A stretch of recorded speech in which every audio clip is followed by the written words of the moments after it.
Musibah itu orang menjadi putus asa. Tidak sedikit ya ada kasus misalkan bunuh diri karena dengan penyakit yang berlarut-larut ya, tidak jelas ininya apa ujung pangkalnya ya.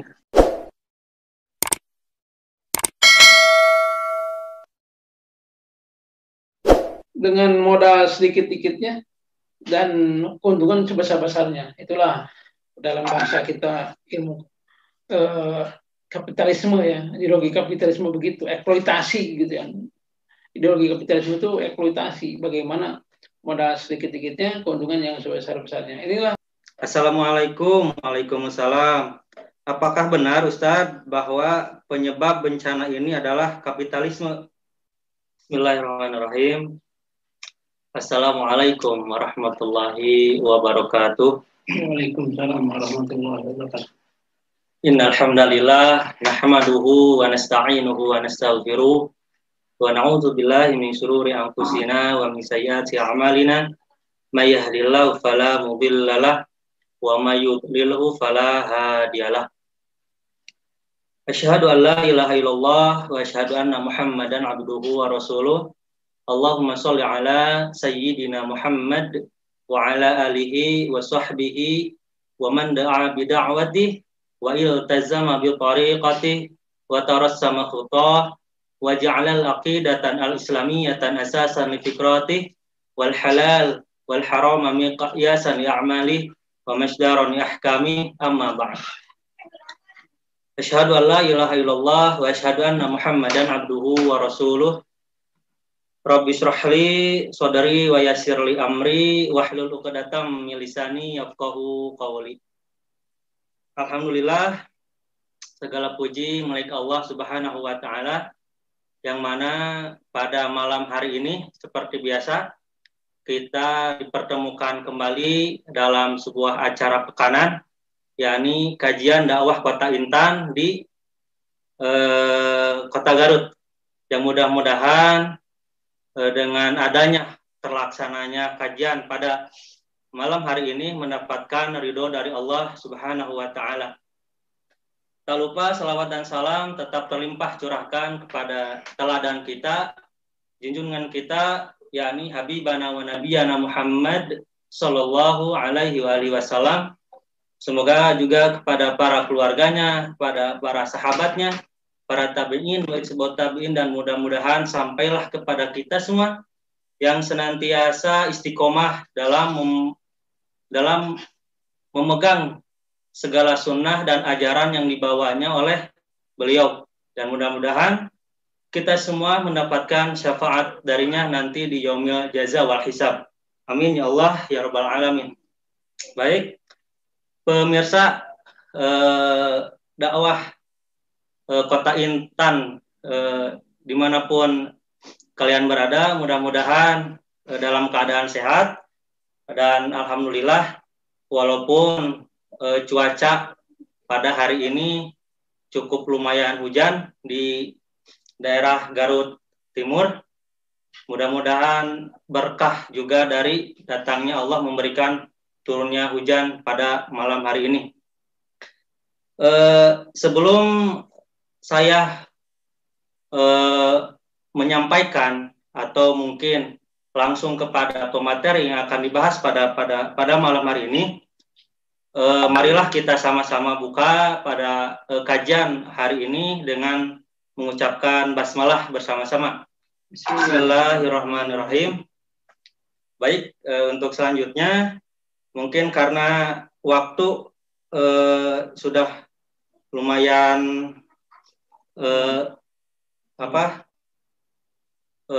maju gitu kan, untuk mempersingkat waktu saja, tapi sebelumnya saya ingin menyapa mungkin dari para pemirsa channel dakwah Kota Intan Garut.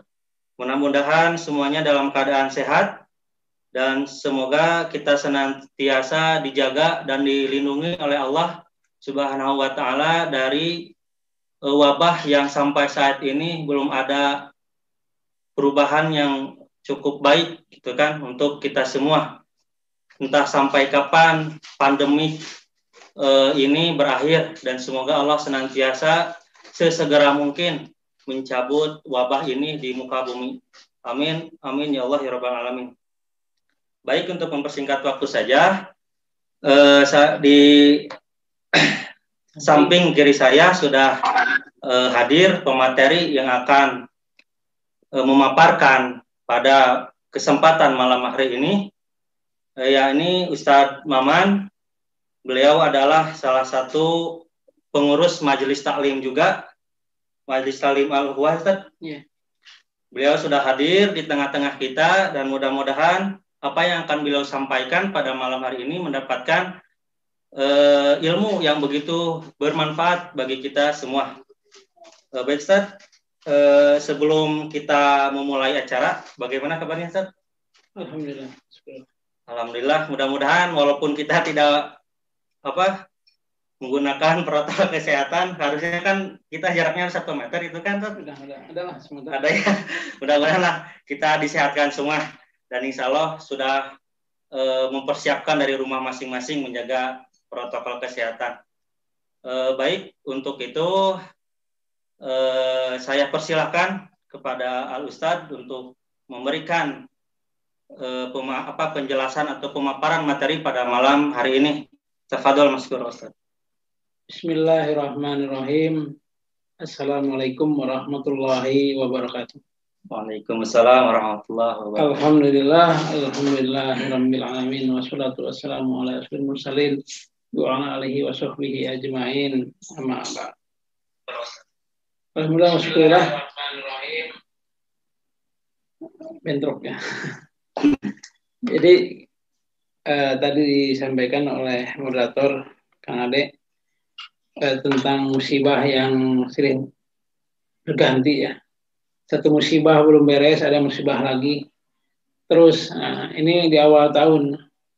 Mudah-mudahan dengan pembahasan ini kita bisa bersikap bagaimana seharusnya. Ya. Karena tidak sedikit dengan musibah itu orang menjadi putus asa. Tidak sedikit ya ada kasus misalkan bunuh diri karena dengan penyakit yang berlarut-larut ya, tidak jelas ininya ujung pangkalnya ya. Berat mungkin. Nah, yang kita soroti hari ini memang banyak disoroti adalah misalkan kejatuhan pesawat Sriwijaya ya. Itu cukup menghebohkan karena setiap kecelakaan pesawat memang cukup ramai dibicarakan karena korbannya banyak ya, juga biayanya juga besar. Setelah itu juga sebelumnya ada bencana yang paling dekat ya di mana banjir itu di Cimanggung Sumedang. Saya alhamdulillah pernah tinggal di sekitar itu ya, sekitar Jatinangor, Tanjung Sari, Citali, Parakan Muncang ya, Cimanggung. Jadi tahu topografi itu lingkungan sana, banyak kerukan-kerukan tanah atau sengaja digali jadi urugan. Ya. Nah, sisa urugan itu dibikin perumahan. Waktu saya nyari rumah di sana juga lihatnya ngeri juga bahwa suatu saat itu bisa jadi longsor. Ya kejadiannya memang cukup lama ya, dulu tahun 2000 saya nyari-nyari itu. Nah, sekarang tahun 2021 berarti 20 tahun baru ada gitu ya bencana yang dari perilaku manusia begitu. Jadi kalaulah saat ini tidak terjadi bukan berarti tidak akan terjadi, tapi memang ada proses gitu ya, proses yang cukup lama. Termasuk yang paling ramai itu banjir di Kalimantan Selatan, Kalimantan Timur juga ya, waktu calon ibu kota, katanya calon ibu kota juga pernah banjir tuh di berita. Nah ini Kalimantan Selatan banjirnya meluas sampai 10 kota. Nah ada elit politik bilang bahwa itu misalkan hujan, misalkan. Ada yang bilang ya, terakhir kabarnya pasang ya, air laut. Menyalakan alam. Menyalakan alam. Memang bisa jadi curah hujan misalkan suatu saat tinggi gitu kan. Nah, suatu saat rendah. Tentunya bagi seorang ilmuwan ada periodisasi sebenarnya. Ada periodisasi misalkan 100 tahun sekali akan terjadi curah hujan yang sangat tingginya. Nah, hal itu harus perlu diantisipasi, gitu ya. Bagaimana istilahnya ada bencana tahunan, gitu ya, seperti di Jakarta itu ada ritme, ada 5 tahun sekali, ada setahun sekali. Nah, itu akan terjadi. Tentunya bagi seorang perancang tata kota perlu itu mendesain kotanya jangan sampai kebanjiran. Dan kita juga tahu pelajaran yang waktu SD, SMP diajarkan bagaimana penggundulan hutan itu akan mengakibatkan banjir, itu udah tahu ya, kita diajarin. Iya. Kalau terjadi misalkan curah hujan yang tinggi, tapi kalau misalkan tata kelola lingkungan, tata kelola kota segala macamnya udah dipersiapkan, tentunya kalaulah ada bencana ya tidak akan sebesar seperti hari ini. Ya, apalagi di data disebutkan ratusan ribu ya, 300.000 lebih malahan itu menjadi lahan hutan menjadi lahan produktif. Saya dulu berpikirnya begitu juga. Ini kenapa sih hutan yang begitu nggak jelas gitu ya, istilahnya fungsinya lebih baik kalau ditanami buah-buahan misalkan ya, lebih beruntungan gitu. Ya. Orang berpikirnya begitu, pakai buah-buahan, apalagi ini cocok tanam. Cocok tanam ya. Seperti awal-awal reformasi kan orang-orang pada ke hutan ya, membabat hutan, ditanami. Ya. Tapi ternyata itu ada fungsi hutan yang di luar perhitungan orang yang berpikir sederhana. Itu hutan lindung itu ada cadangan air sebenarnya. Cadangan air yang melimpah dan jernih. Kalau misalnya masa hujan curah tinggi itu masuk ke hutan yang lindung tadi, itu langsung keserap, nanti akan keluar secara perlahan gitu ya, masuk ke air artesis, masuk ke sumur-sumur penduduk, ke sungai jadi mata air. Itu masuknya keluarnya sedikit-sedikit. Ya. Bayangkan kalau tidak ada hutan, itu begitu air masuk ke gunung yang tidak ada serapannya, langsung kan tanah itu ke bawah semua. Pas hujan itu jadi banjir ya. Karena kalau udah membawa material kasar, material bahwa airnya mengandung material, misalkan termasuk pohon-pohon, itu bisa kalau nabrak rumah itu bisa hancur. Menabrak jembatan juga akan hancur. Jadi itu saya juga terenung juga itu. Fatal juga saja kalau misalkan seperti itu. Betul. Jadi kalau hutan itu tanpa istilahnya ditebang menjadikan gundul, itu air langsung ke laut ya. Dan itu sampai membawa material-material yang ada di jalan. Nah itulah hantamannya ke rumah-rumah penduduk, ke pemukiman, ke semua fasilitas umum itu akan terseret.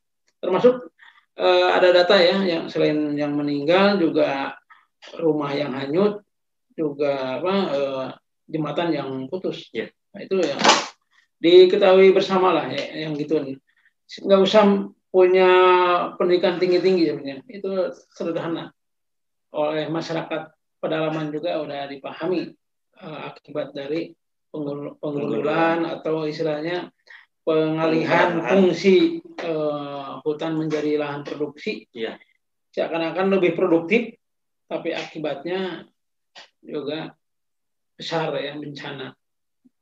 Tentunya ini perlu, ini solusinya ya, bagaimana nih ke depan kita bahas itu. Ya, karena ini dalam Islam itu ada aslul muslimun syuraka'u fi salasin. Manusia itu, kaum muslimin itu berserikat dalam 3 perkara. Itu dalam pembahasan ilmu ekonomi Islam ya. Yang pertama al-ma'i, air. Air itu adalah milik umum, tidak boleh dikuasai oleh seseorang. Misalkan kalau itu dibutuhkan bersama gitu. Ya. Jangan dimonopoli gitu. Silakan saja orang menggunakan sesuai dengan kebutuhannya dan harus memberi orang lain akses untuk menggunakan bersama gitu.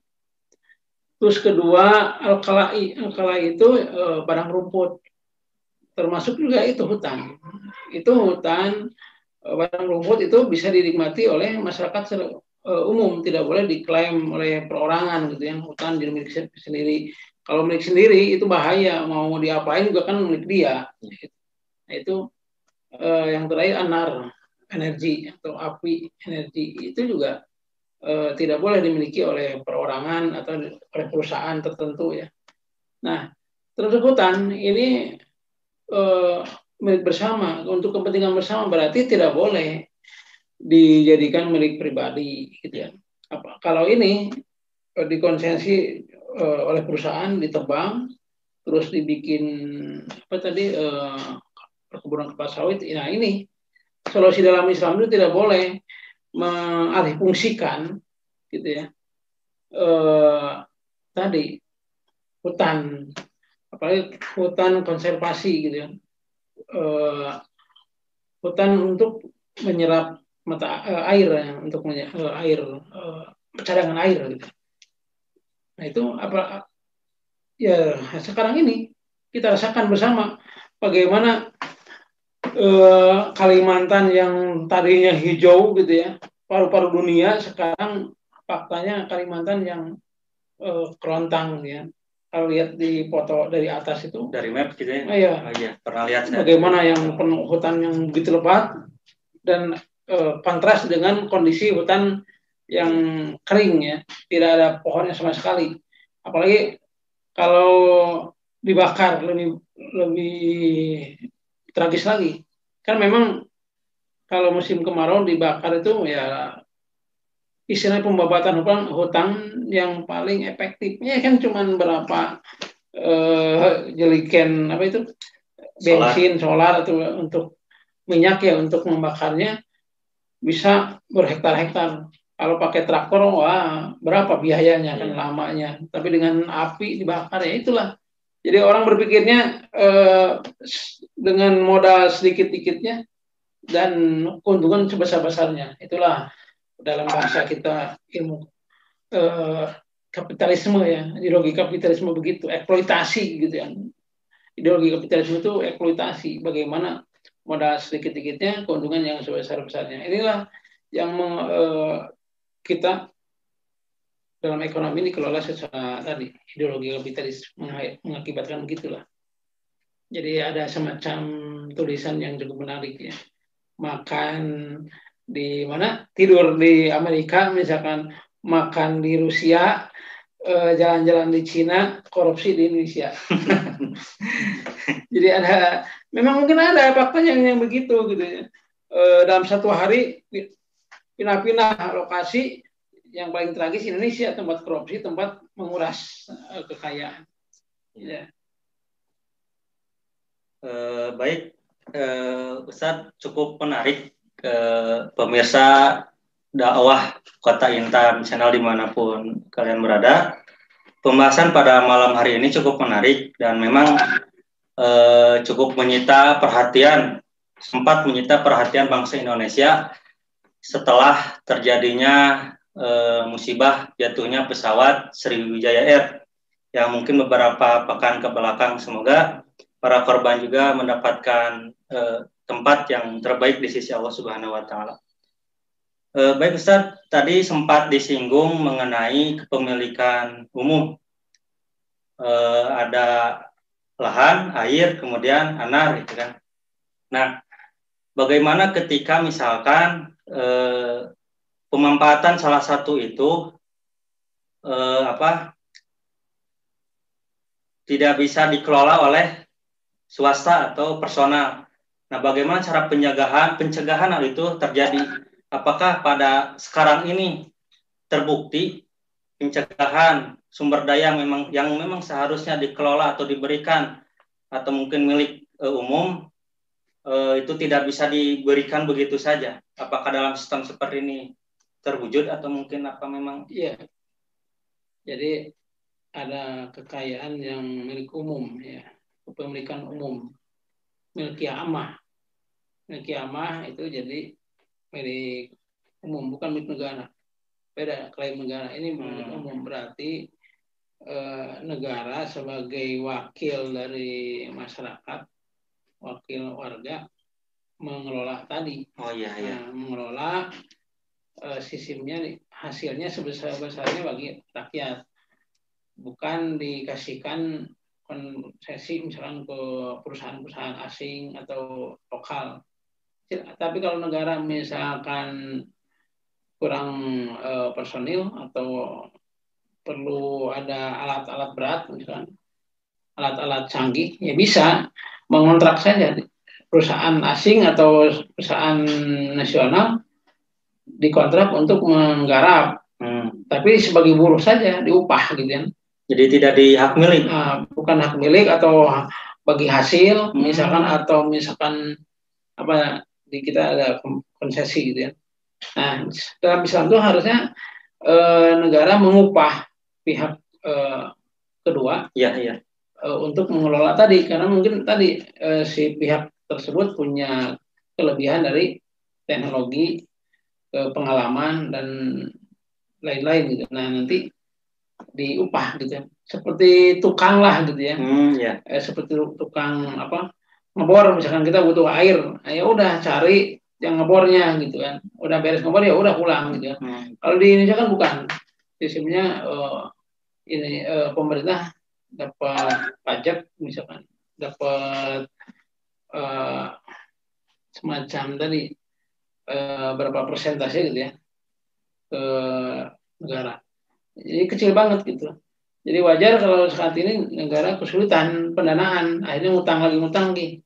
Tapi kalau dikelola seperti tadi, itu hutan itu kalau dikelola secara Islami itu akan mendatangkan pendapatan yang tinggi gitu ya. Bukan untuk dirusak gitu kan, tapi diambil kayu-kayunya yang udah bagus terus nanti ditanami lagi. Tapi tadi bukan untuk bagi hasil atau misalkan negara cuma dapat pajaknya doang gitu. Tapi ini milik umat, si hutan tadi. Yeah. Hutan tadi milik umat, pohon-pohonnya yang besar-besar misalkan diambil, dimanfaatkan hasilnya untuk biaya pendidikan gratis, kesehatan gratis, untuk biaya pembangunan yang lainnya gitu. Nah, itulah. Jadi tidak mengandalkan pajak dan tidak mengandalkan utang. Nah, sekarang pajak bisa makin tinggi dan utang juga makin besar. Nah, apalagi utangnya berbunga lagi. Selain berbunga juga harus ada kesepakatan-kesepakatan yang memberatkan pengutang gitu ya. Ini. Nah, yang lebih tekankan lagi bagaimana kita sikap pribadi kaum muslimin menghadapi musibah ini perlu juga kita ulas. Saya lihat pertama jadi ada sikap pribadi pihak negara. Ya, pihak pribadi kalau ditimpa suatu musibah bagaimana gitu ya. Tentunya bagi seorang muslim menghadapi musibah tadi sabar ya, sabar. Karena memang bagi seorang muslim itu bagaimanapun mengagumkan gitu ya. Mau menggembirakan, sebagai musibah tetap saja kebaikan. Dalam hadis yang cukup terkenal nih,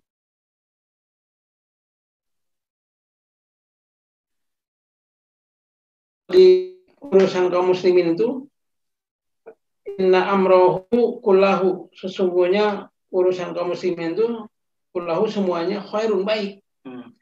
Walaysa dzaka li ahadin illa lil mu'minin. Jadi tidaklah hal itu bagi seseorang kecuali bagi seorang muslim, mukmin. In asobathu syarrahu, jika ditimpa, jika kegembiraan menimpanya, syakaro, dia bersyukur.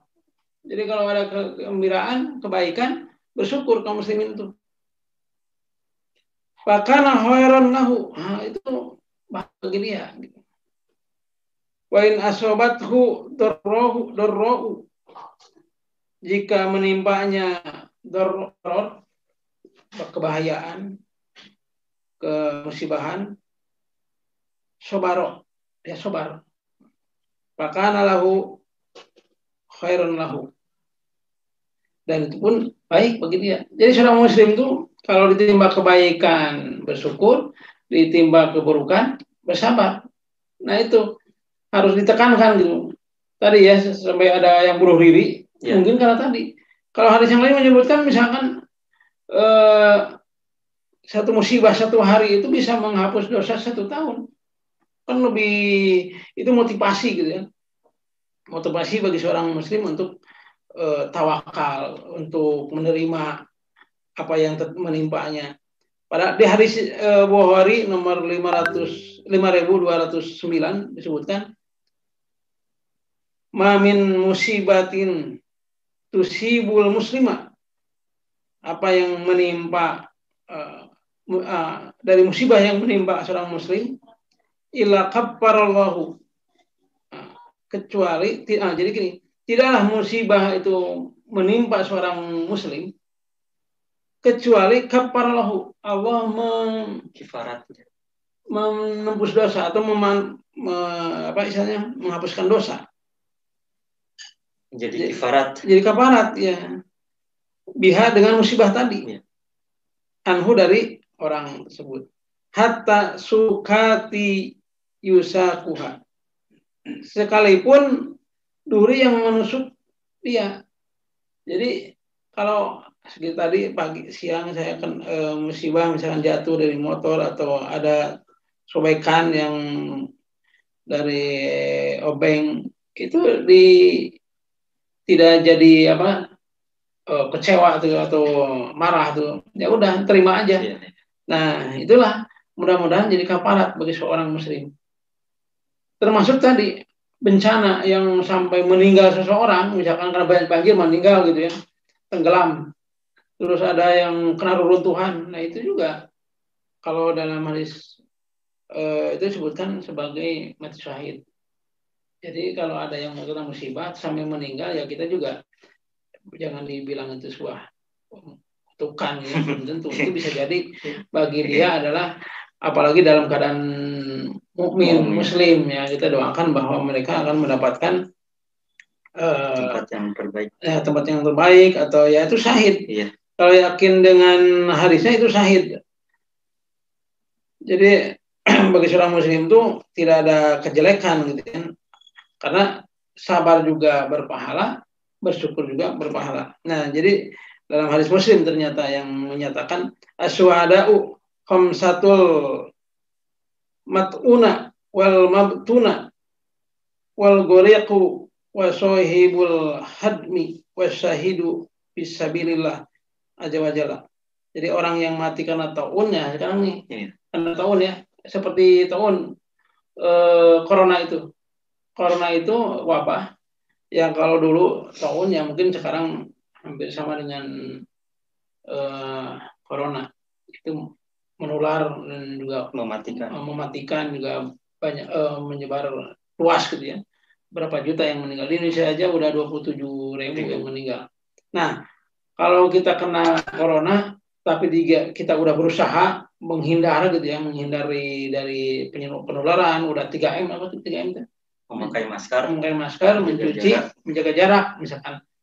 Udah melakukan itu, udah berbagai macam pencegahan, apalagi sekarang ada vaksin tuh. Kalau vaksinnya kita yakin bagus ya, tidak berbahaya, itu kita pakai.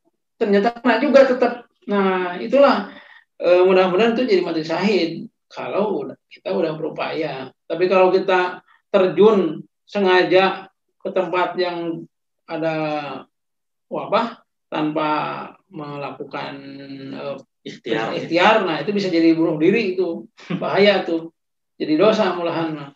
Jadi yang mudah-mudahan kita tetap saja menjaga orang yang mati karena sakit perut, diare, muntaber ya.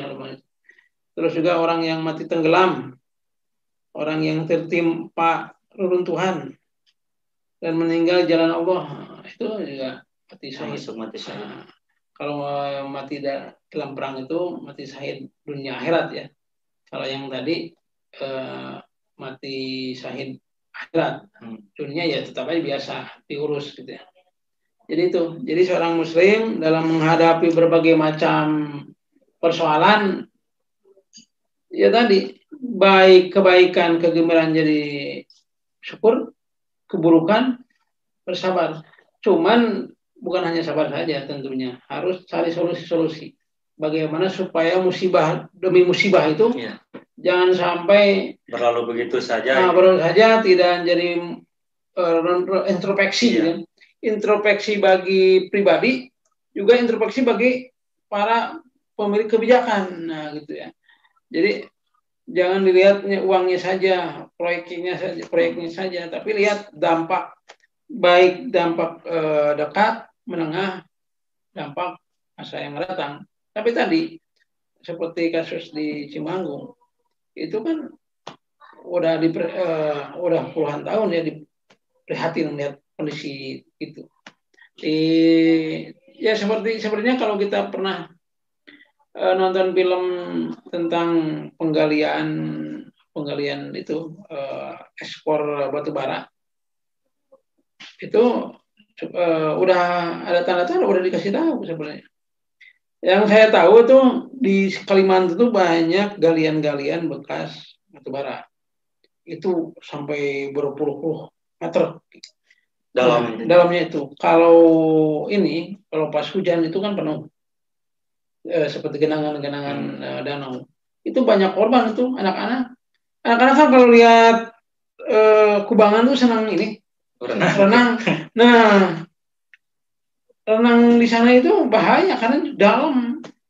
Dikiranya cuman genangan biasa, gitu, seperti kolam-kolam gitu, kolam ikan. Ini di Kalimantan tuh banyak itu genangan air bekas galian batu bara. Udah kebayang batu bara dalamnya gimana. Itu anak-anak yang anak-anak di 10 tahun, 5 tahun itu banyak yang jadi korban itu. Karena tadi udah diambil, ya batu baranya ditinggalkan begitu saja. Nah itu ya mudah-mudahan aja juga jadi renungan ya, yang mau pindah ibu kota ternyata Kalimantan cukup rawan juga katanya mungkin. Banyak masalah juga ya sebelum dipindahkan ke sana. Syukran jazakallah khairan pada guru kita Al-Ustadz Maman yang telah memberikan materi pada malam hari ini. Mudah-mudahan ada dalam ridha Allah Subhanahu wa taala dan rahmat Allah Subhanahu wa taala. Mungkin itu yang bisa disampaikan pada malam hari ini. Mudah-mudahan bermanfaat. Sekali lagi mohon maaf apabila ada kekurangan dan kesalahan dalam penyampaian, mungkin tidak disebutkan satu persatu. Para pemirsa dakwah Kota Intan Channel, mudah-mudahan kita senantiasa diberikan kesehatan, dilindungi oleh Allah Subhanahu wa taala dari segala mara bahaya dan bencana. Untuk itu kami pamit, mohon maaf yang sebesar-besarnya. Kita tutup dengan doa kifaratul majlis. Subhanakallahumma wa bihamdika asyhadu an la ilaha illa anta astaghfiruka wa atubu ilaik. Akhiru da'wana alhamdulillah. Assalamualaikum warahmatullahi wabarakatuh. Waalaikumsalam warahmatullahi wabarakatuh.